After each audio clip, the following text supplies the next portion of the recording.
Now that our Final Four matchups are set, let's send it up to the roundtable where they are going to discuss the Final Four teams more in depth. Thanks, guys. I'm Nick Hermson here with Evan Troxel, Michael Dixon. Guys, we're talking about the Final Four next week. Two huge games between Villanova Wildcats, Oklahoma Sooners, and Syracuse, North Carolina.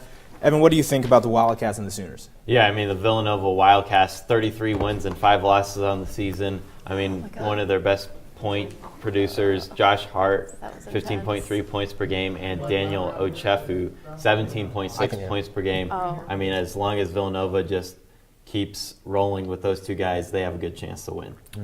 Let's move on to Syracuse, North Carolina. Evan, what do you think about the Tar Heels in this one? I mean, the Tar Heels, they're a really good rebounding team, especially on the offensive boards. I mean, they're 32-6 on the season, 5-3 against ranked opponents. And, I mean, Bryce Johnson, he's like the do-it-all machine for North Carolina, 17.1 points per game, 10.5 rebounds per game. So, I mean, he's their go-to guy. He's the guy that has to play well. And it's crazy, too, because we can't forget to talk about Jim Boeheim being out for the first how many games of the season, and Syracuse, went 4-5 without him, and then just kind of made this turnaround now they're all of a sudden in the tournament. Yeah. And like you said, the nation is talking about Syracuse, should they really be in the tournament, and now they're in the Final Four. So what do we think?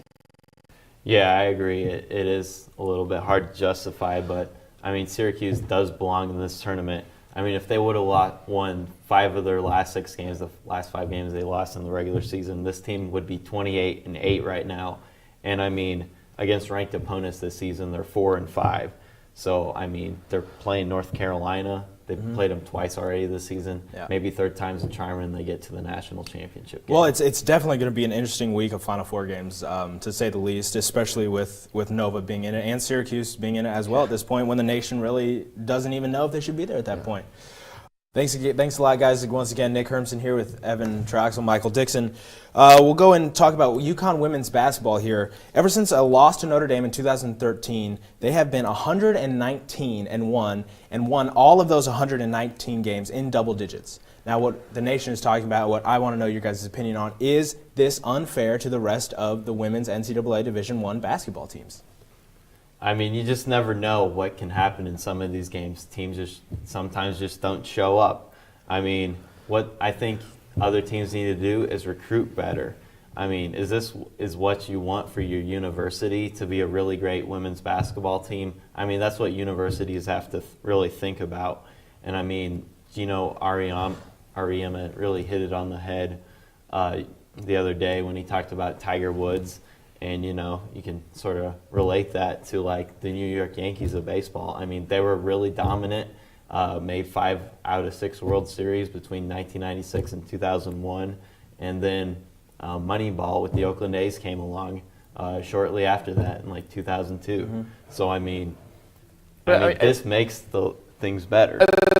Yeah, and I think, you know, this is the 21st century. I mean, people try harder to win in sports than they did back in John Wooden's days with UCLA, when UCLA was winning championships left and right. So I think it's really important that, you know, UConn just keeps putting the pedal to the metal. All right, well, we got a lot of basketball coming up starting tonight, but let's kind of switch gears. About a week and a half ago, the Chicago White Sox organization came across a conflict with Adam LaRoche and his son being in the clubhouse, I guess a little too much, according to Kenny Williams, which also ultimately pushed LaRoche into retirement, turning down a big contract, leaving a bunch of money on the table. Michael, what? Yeah, I think it was a good thing for Adam LaRoche to retire, because, I mean, he was hitting like 207 last season. And, I mean, one of LaRoche's former teammates, Tyler Moore, I mean, he said that Drake LaRoche was very mature and a very disciplined child. Yeah, so. Well, I mean, there's mixed opinions on this across the nation.